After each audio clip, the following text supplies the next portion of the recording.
With the Iowa caucuses just 1 week away, the Republican candidates are blitzing through the state, still trying to catch Donald Trump. The former president 30 points ahead, facing backlash for saying the Civil War, which was fought over the issue of slavery, could have been negotiated. So many mistakes were made. See, there was something I think could have been negotiated, to be honest with you. Do you find those comments acceptable?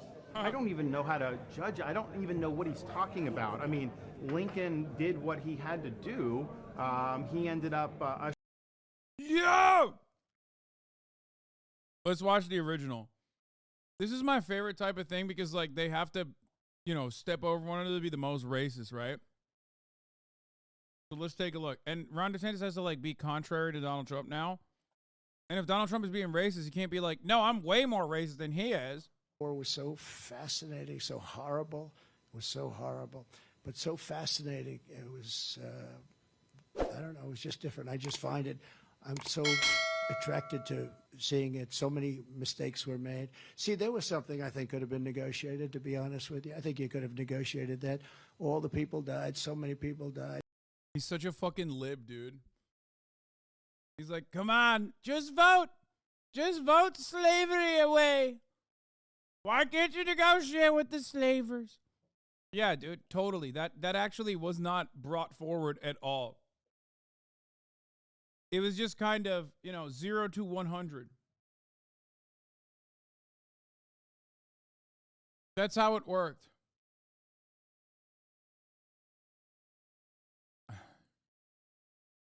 Yeah, famously, Abraham Lincoln was like, no, it's time for war, I think. You know, that was the disaster. If you got hit by a bullet in the leg, you were essentially going to die or lose the leg. That's why you had so many people, no legs, no arms. If you got hit in the arm or the leg, it meant you were up because the infection, gangrene. It was just such a, you know, sort of a horrible time. But that's, I was thinking to myself, because I was reading something, and I said, this is something that could have been negotiated. You know, it was just for all those people to die, and they died viciously. It's so sick to be the type of guy who, I don't know, watches a Civil War documentary and says to himself, you know, this is something that could have been negotiated.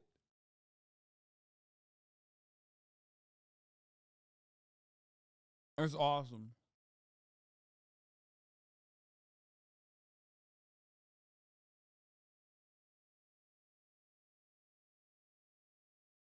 Yeah, notice how I skipped past the fact that he said he was reading something and immediately went to watching a documentary because that's precisely what he was doing.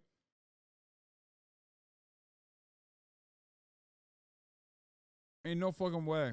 He was reading something about the Civil War. Come on. It was a vicious, vicious war. And in many ways, look, they're all, there's nothing nice about it. But boy, that was a tough one for our country. But I think it's nothing nice about it. It's, you know, Abraham Lincoln. Of course, if you negotiated it, you probably wouldn't even know who Abraham Lincoln was.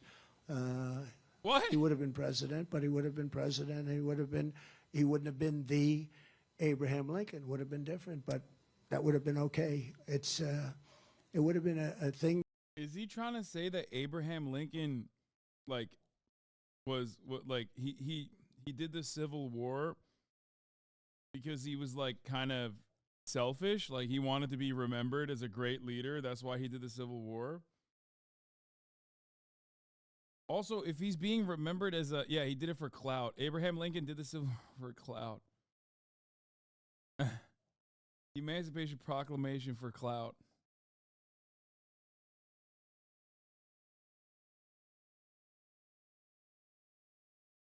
Four scores, folks. What's that about? Wearing a big top hat.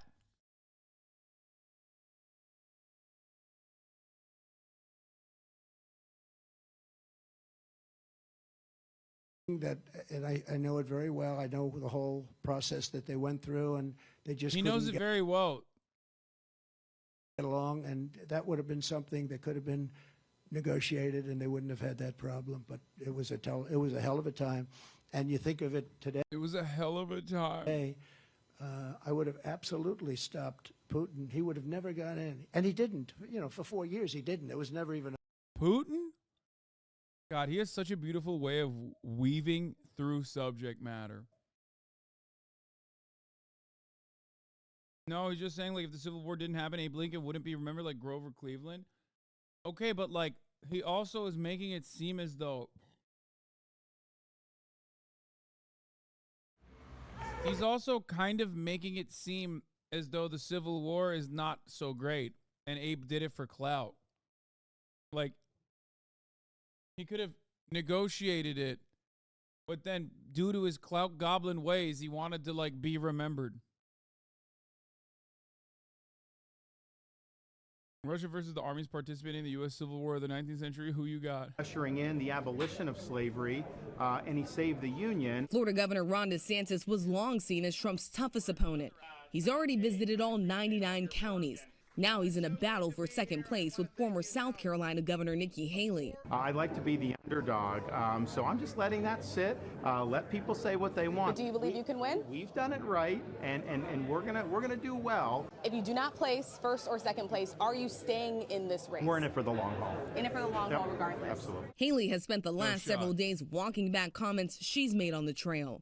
First, failing to mention the word slavery when asked by a voter what caused the Civil War. Then suggesting New Hampshire would correct the Iowa caucuses. And now facing new questions from voters about why she isn't going after Trump harder. Pro-Trumpers don't think I love him enough. Anti-Trumpers don't think I hate him enough. For those that want me to hit Trump more, I just am not going to do it.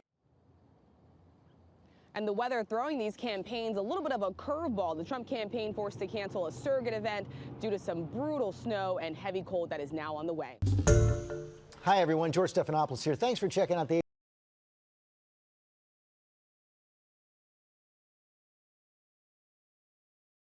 I mean,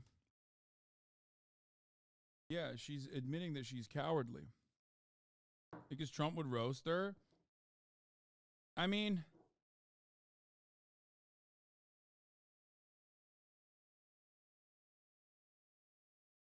he's just too popular.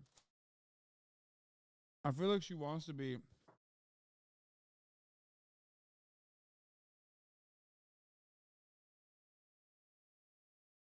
Maybe she wants to be in the cabinet. I don't know. Nikki Haley would probably be the best VP pick for Trump.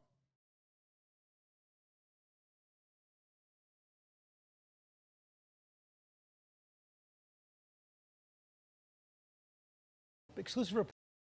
Insider calls Trump's demeanor on January 6th very unsettling. Reporting on what Trump insiders have told the special counsel about 3 the former years president's and we still conduct get new on content from January 6th as he 6th. The watched gift that keeps rioters on giving. storm the Capitol. Chief Washington correspondent John Carl has the details. Good morning, John. Good morning, George. ABC News has learned new details about what the people who were with Donald Trump on January 6th have told federal investigators about his behavior inside the White House while the Capitol was under attack.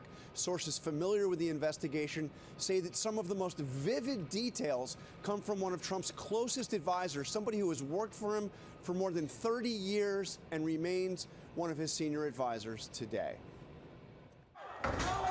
As the nation marks the 3-year anniversary of the January 6th attack, Donald Trump defended his supporters who ransacked the Capitol, calling for those who have been imprisoned for breaking into the building to simply be released. I call them hostages. Some people call them prisoners. I call them.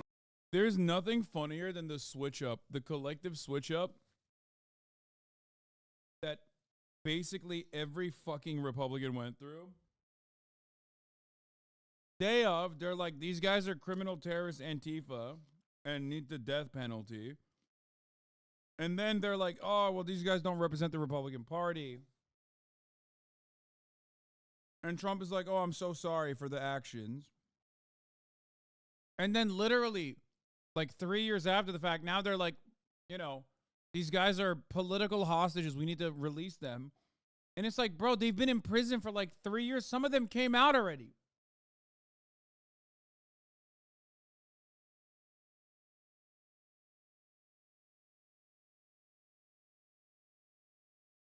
If I'm a Jan 6er, I'm so pissed. Because, like, this guy abandoned me. I did everything for him. I did everything right.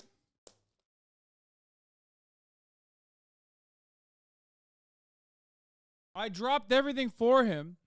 And then this guy abandoned me. Except, of course, they're so profoundly stupid that it doesn't even matter. They just, like, they still think, like, oh, now he's calling us hostages. He's right.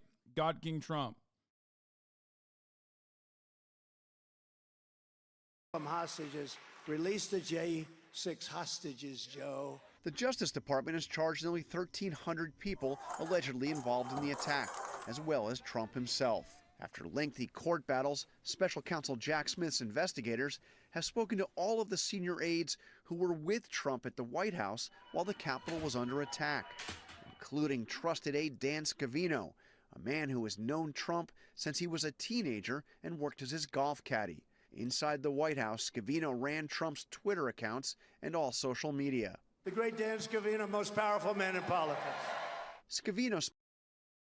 I love this. Trump is very good to, like, all the fail sons around him. He does end up, you know, he has a farming program for sure. What I do find really funny is that we found out that the first tweet that came from the Trump account didn't come from Trump directly, but came from Dan Scavino. Which goes back to the same thing that I've advocated for since day one, which is I don't believe Trump wanted to ever stop the protesters. And due to the pure selfish reasons, he wanted them to keep going because he wanted to see how far they could take it. Okay. And that is what happened. And Scavino felt the pressure, so he's the one who actually posted that tweet. I think he honestly found it entertaining. Yeah, no, I think he was mad. He was mad and he wanted to see how much he could burn down. Spent much of January 6th at Trump's side. Sources say Scavino told investigators that Trump sat in the dining room next to the Oval Office as his supporters attacked the Capitol. And then as Scavino and other aides pleaded with Trump to do something to stop the violence, Trump sat in front of the TV, unresponsive, his arms folded. Scavino called Trump's demeanor very unsettling. The sources say Scavino told investigators that Trump was angry, saying the election had been stolen from him and that his supporters were, quote, angry on his behalf. Much of that anger was directed at Trump's loyal vice president, Mike Pence. And sources say another White House aide, Nick Luna, told investigators that when he informed Trump that Pence had to be evacuated to a secure location because of the threats, Trump responded, so what? Our sources tell us Scavino was also asked directly whether he ever saw any evidence that there was election fraud in 2020 enough to change the election results. And like so many others close to Trump, under oath when asked that question, he said no. He never saw any evidence that the election was stolen. The Trump campaign has responded to our report by saying, quote, Dan Scavino is one of President Trump's longest-serving, most loyal allies, and his actual testimony shows just how strong President Trump is positioned in this case. Lindsay? What? All right, Jonathan Karl for us. Thanks so much, John. Hi, everyone. They got your bag man to sing like a bird. The fuck do you mean?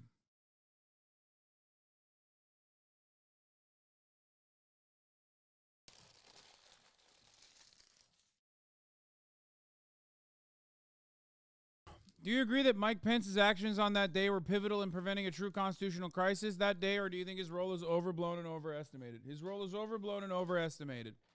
Why? Because there is no world in which this plan was going to work. The certification process is pure symbolism. Okay? It's purely symbolic. The idea, and I've said this in January 6th, and I've repeated this many times over since then, the idea that somehow, like, stopping the process or Mike Pence being like, I refuse to certify the elections. I refuse to certify the elections. I can't do it. We're going to send it back to the states like that. doesn't change the outcome at all. It's just like, yeah, as someone said, it's a ceremonial proceeding. It's far too late in the game at that point. It's like thinking, here, I'll give you another example. It's like thinking if Trump doesn't attend the inauguration and do the ceremonial passing over of the presidency to the next president, then magically he's still president. You know what I mean? Like, no, everybody knows who the president is at that point. Like, that's ridiculous. Like, oh, well, Trump never surrendered office, so technically, it's like? It's like Admiralty Maritime Court guys. You know what I mean?